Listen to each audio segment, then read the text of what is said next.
I told Dad that if he doesn't change and he can't take accountability, then I just won't ever see him again, and I'm perfectly okay with that. Yeah, it's been a long time. Eventually, I was just like, hey, unless you're like actually ready to have a relationship and fix things, then we're not going to talk anymore. He came back a couple of days later and texted me. He's like, hey, I've been like thinking about what you've been saying. I forgive you.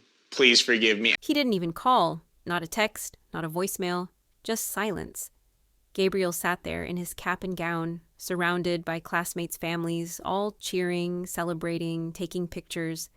And his dad, the man who used to be the center of the Brown family, was nowhere. Gabriel had waited. All day. He thought maybe Cody would pop in late, like he always did with flimsy excuses about time or traffic. But by that night, he knew what it really meant. He wasn't seen. He wasn't important. Not anymore. And what made it worse? Cody didn't even deny it. When Gabriel later confronted him, all he said was, "Get over it." Hi friends, I'm Helena. Welcome back to TLC's Sister Wives News. Make sure you hit that subscribe button and tap the bell so you don't miss anything. And please, tell me in the comments, do you think Cody ever really meant to abandon his other children? Or did he just let it happen, one ignored moment at a time? Because this story, this heartbreak, didn't come out of nowhere. It was years in the making, years of Cody slowly shifting the way he spoke, the way he showed up, or didn't. And the truth is, he didn't just fall in love with one wife. He started erasing everyone else to make space for her.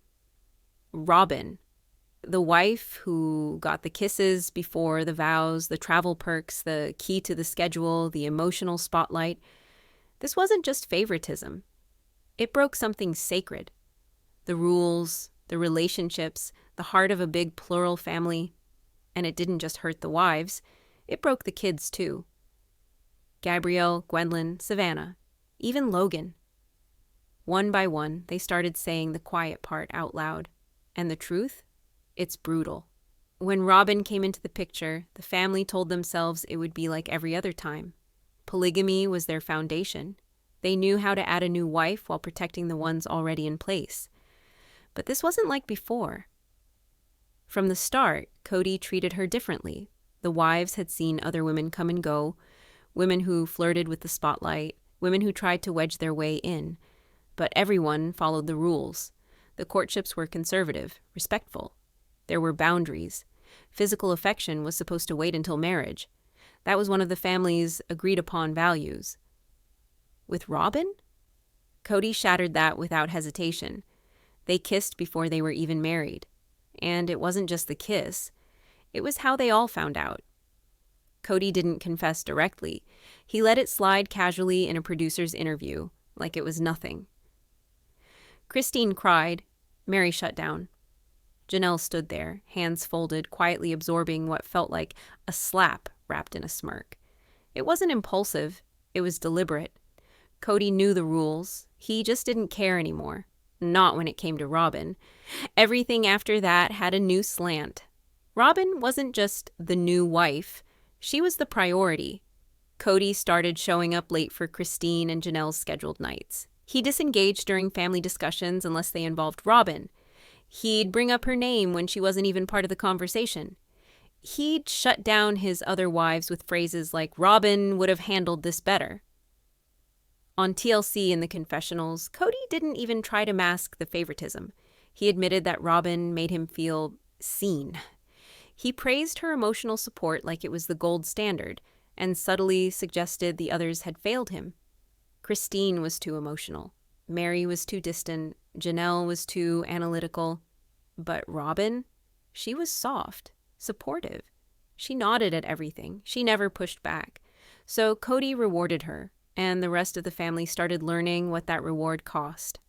Spoiler, it cost everything.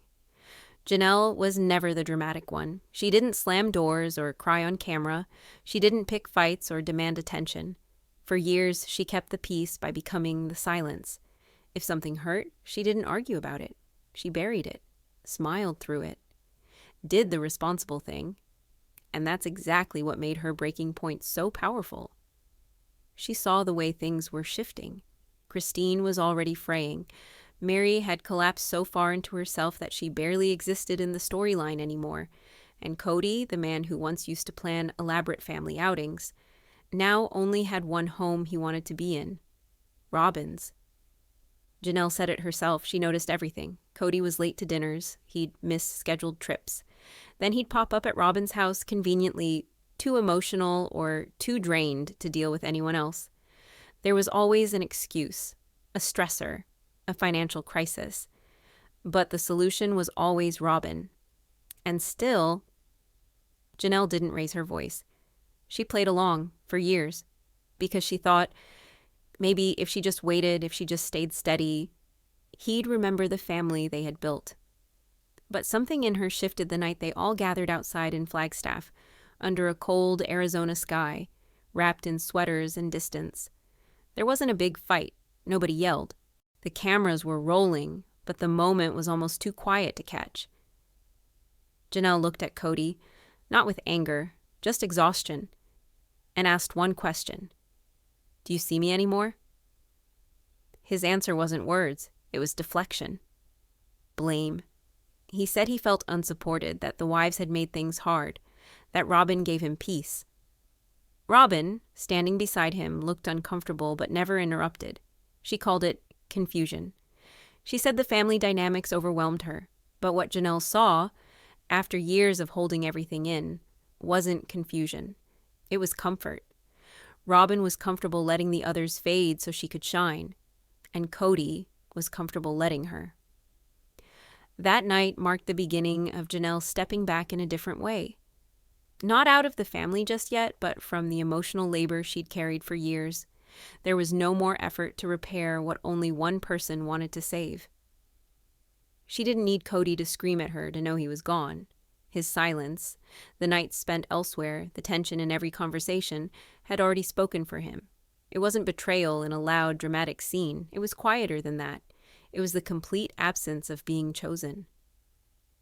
And once Janelle let that truth sink in, she stopped waiting to be picked. Christine had always been the heart. She was the one who made birthdays feel special, who pulled everyone together during chaos, who poured herself into the vision of one big united family. But being the glue in a family only works if everyone wants to be stuck together. And by the time Robyn had become Cody's obvious emotional anchor, Christine was done pretending she didn't notice. In one of the show's most vulnerable confessionals, she said it flat out. I was never enough for him, but Robyn was. 16 words that landed like a gut punch, not just for viewers, but for her kids, for Janelle, for anyone who had watched her give everything and still fall short in his eyes. Christine had seen it progression slowly and painfully. The missed anniversaries, the cold dismissals, that heartbreaking scene where she made a special anniversary meal, and Cody just didn't show. No text, no explanation. Later, when the producers asked her, she could barely speak. You could see it in her face. She had been quietly unraveling for years. What made it worse was Cody's language. At first, it was subtle. Phrases like, Robyn supports me emotionally, or Robyn would have handled this better. And little by little, he rewrote the standard. The rest of the wives were difficult, disrespectful, draining. Robyn was the standard now, the prototype. And if the other women didn't mirror her, they weren't worth the energy anymore. Christine knew exactly what this meant. It wasn't about effort. It wasn't about being kind or patient. It was about pleasing one man's ego over and over until you disappeared inside it, and she refused. When she left, the tone of the show changed. She didn't storm out. She didn't throw punches. She stood up with her dignity intact and said she was choosing herself, choosing her kids, choosing truth. Her voice cracked. Her eyes welled up. She looked like every woman who decided to stop begging someone to love her back. The other wives watched her go. But the viewers? They rallied behind her. This wasn't just a breakup. It was a reckoning. The cracks in the family suddenly became visible in daylight. Viewers stopped asking, what happened? And started asking, why did she wait so long? Her exit also exposed Robyn, who could no longer deflect behind uncertainty.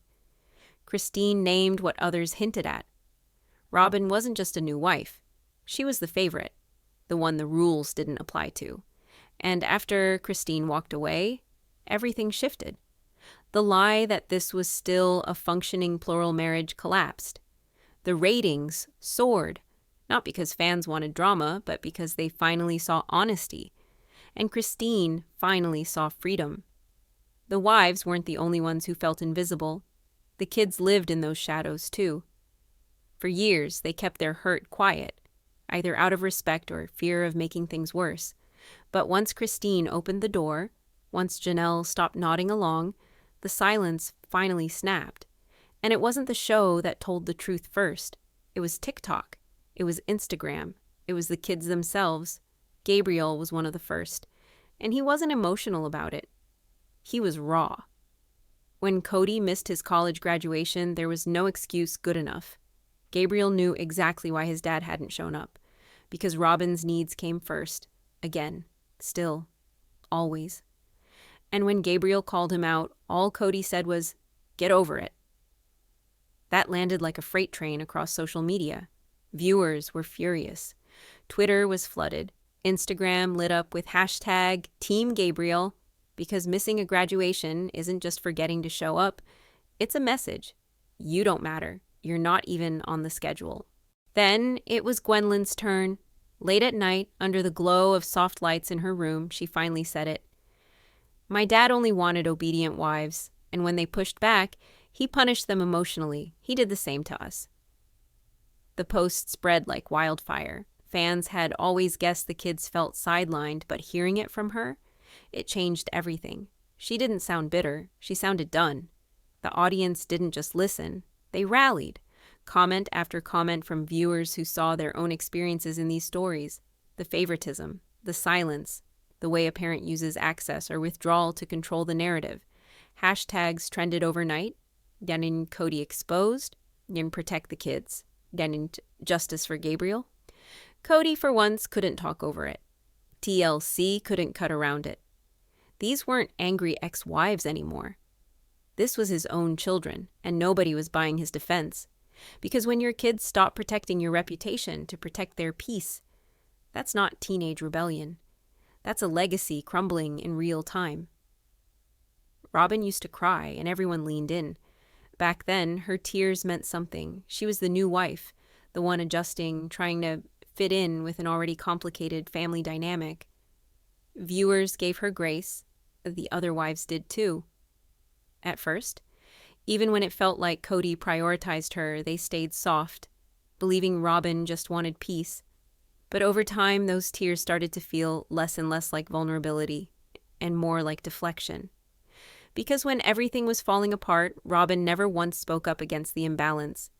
Not when Cody skipped other kids' milestones, not when Christine was pushed out, not when Janelle was left budgeting while Robyn lived in a nearly $1 million home funded by the shared family account.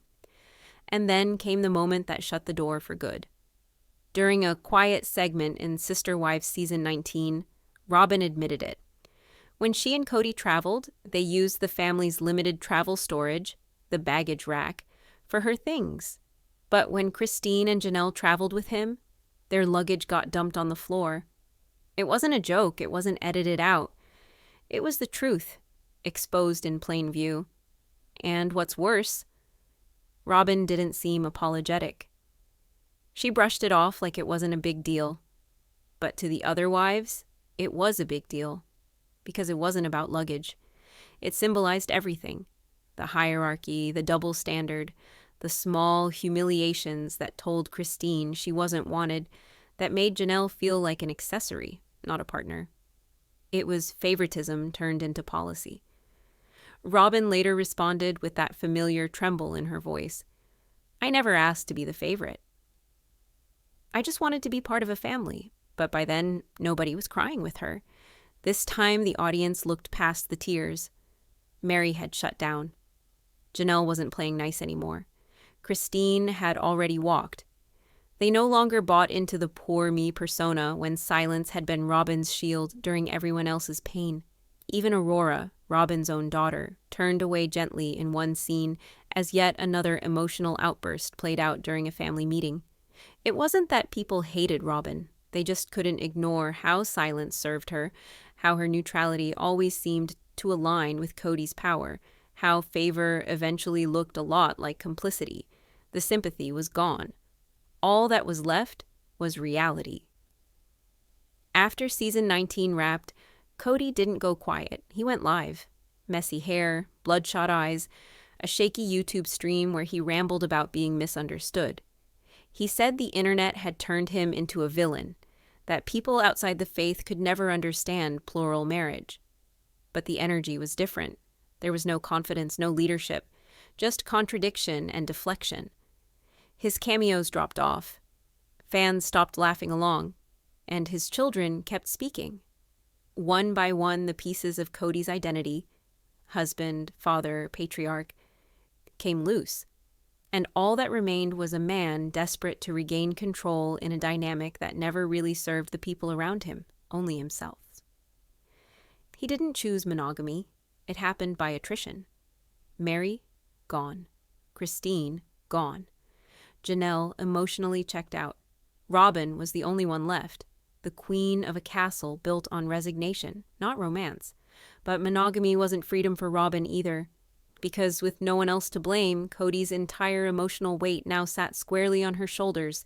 He still needed to be validated, still needed a mirror. And now, she was it. All the pressure, all the neediness, all the dysfunction, with no buffer left. Over time, even Robyn's tears seemed tired. And then came the quietest closing scene we didn't know would hit so hard. Janelle, alone on her porch, a wool blanket wrapped around her shoulders, snow falling around her, no drama, no yelling, just peace.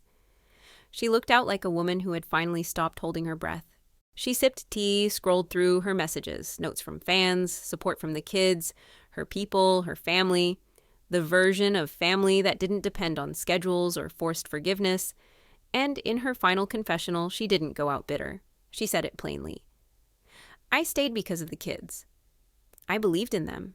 I believed in the idea. But what Cody wanted in the end was obedience, not love. She looked at the camera, steady, clear. I know who I am, and I don't have to be Robyn.